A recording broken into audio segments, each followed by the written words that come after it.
नमस्कार विद्यार्थी मित्र आज आपण इयत्ता 8वीच्या इंग्रजी विषयातील युनिट 2 मधील टॉपिक 2.3 द लिटल रिव्हर या पोएमचं एक्सप्लेनेशन पाहणार आहोत. द लिटल रिव्हर त्यासाठी आधी आपण ही जी पोएम आहे ती रीड करून घेऊयात, वाचन करून घेऊया. तत्पूर्वी तुम्हाला पोएमचे जे मार्जिन वर्ड्स दिलेले असतात पिंक कलरमध्ये तुम्हाला बाजूला दिलेले आहेत, ते जे डिफिकल्ट वर्ड आहेत ते अर्थसहित दिलेले आहेत त्याचाही अभ्यास करायचा आहे. शब्द असे आहेत बघा. Meanders means flow with twist and turns, slime means thick slippery substance, kash means tall grass with white feathery flowers, gamchas means thin cotton towels, wade means walk in a source of water where it is not deep, washcloths means small cloth for washing face, score means scrub, inspect means a sudden flood in a river, rife means full of, bubbling means talking rapidly, torrent means rapid flow of water, and stir to life means become alive with sound and movement. Our little river it meanders along.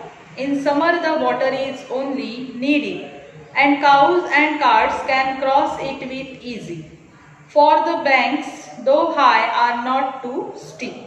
No sign of slime, the sand shine bright.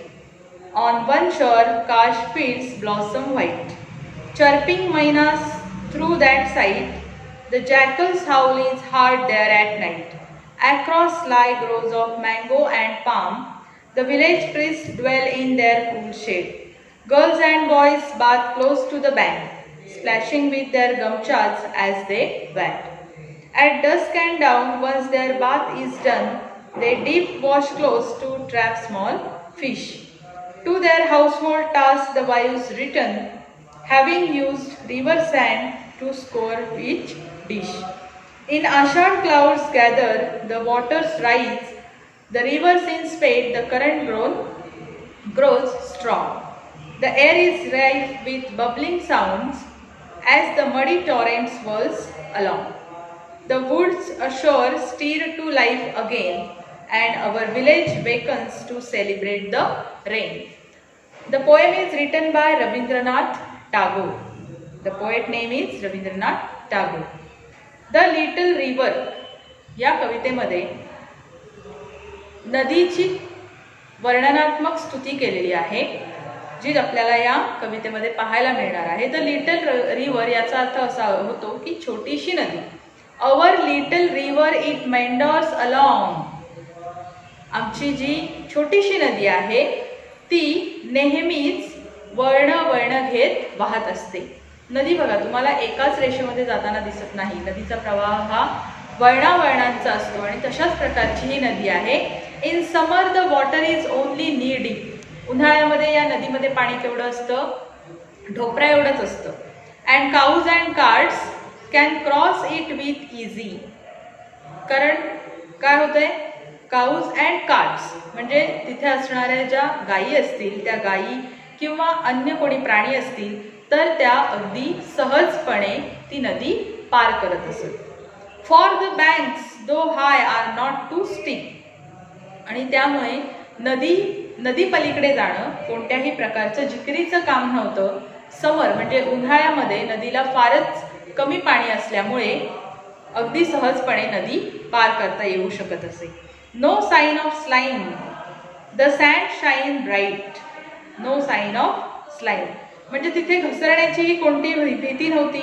The sand shine bright. तिथली जी वाळू होती ती मात्र अगदी लुकलुकीत अशी होती. On one shore kash fields blossom white. आणि नदीच्या किनारी एका बाजूला काय आहे तर kash means tall grass with white feathery flowers.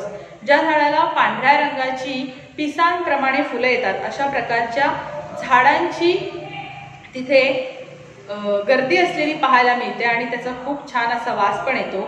Chirping minus through that site. आणि नदी किनारी गेल्यानंतर मैना हा जो पक्षी आहे त्या पक्ष्याचा आवाज सुद्धा येत असतो. The jackals howl is heard there at night. आणि रात्रीच्या वेळी जर तुम्ही नदी किनारी गेलात तर तिथे तुम्हाला जॅकल्स म्हणजे कोल्ह्यांचे सुद्धा आवाज ऐकू येतात, लांडग्यांचे सुद्धा आवाज ऐकू येतात.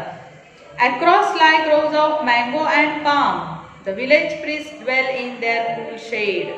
बघा, नदी किनारी अजून काय आहे, नदी किनाऱ्याचं वर्णन केलेलं आहे, नदीच्या आजूबाजूच्या परिसराचं याच्यामध्ये वर्णन केलेलं आहे. आणि ते वर्णन करत असताना कवी काय म्हणतात की across lie growths of mango and palm, म्हणजेच नदी किनारी आंबा आणि पाम ह्या दोन प्रकारच्या झाडांच्या आंबराई पाहायला मिळतात.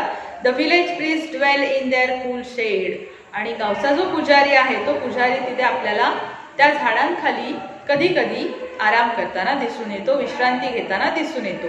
Girls and boys bathe close to the bank, अगदी लहान मुलं मुली सुद्धा नदीच्या किनारी आंघोळ करायला जातात. Splashing with their gamchas as they wade, आणि मग त्यांच्याकडे असणाऱ्या ज्या छोटे रुमाल असतील, जे कापड असेल छोटंसं, त्याने एकमेकांवर पाणी उडवण्याची मजा देखील घेतात. अशा प्रकारे नदी काठचं आणि नदीच्या आजूबाजूचं वातावरण आपल्याला पाहायला मिळतं. At dusk and dawn once their bath is done they dip wash close to trap small fish. म्हणजे बघा, छोटी लहान खेळणारी जी मुलं आहेत, मग अगदी सकाळ असो संध्याकाळ असो, जेव्हा जेव्हा तिथे ती मुलं जातात नदीवरती आंघोळ करण्यासाठी, तेव्हा त्यांच्याकडचं ते छोटंसं कापड नदीमध्ये बुडवतात आणि त्या कापडाचं जणू काही जाळं करून मासे पकडण्यासाठी सुद्धा प्रयत्न करताना दिसून येतात. कारण नदीमध्ये छोटे छोटे मासे असतातच आणि ते मासे पकडण्यासाठी अशा प्रकारच्या छोट्या कापडाचा वापर करतात. To their household task the wives return having use river sand to scour each dish. म्हणजे बघा की आपल्या घरगुती जी कामं असतील ती कामं आटपून बायका ज्या आहेत त्या सुद्धा नदीवरती जातात.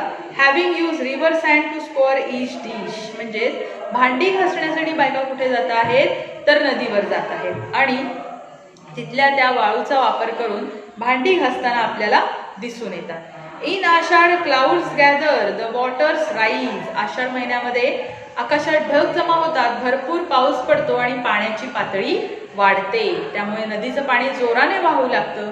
The rivers in spate the current grows strong, in spate म्हणजेच जे नदीचं पाणी आहे ते तो जो प्रवाह आहे तो जोराने होऊ लागतो. द करंट ग्रोथ स्ट्रॉंग, आणि खूप जोरात असं पाणी ते वाहत असतं.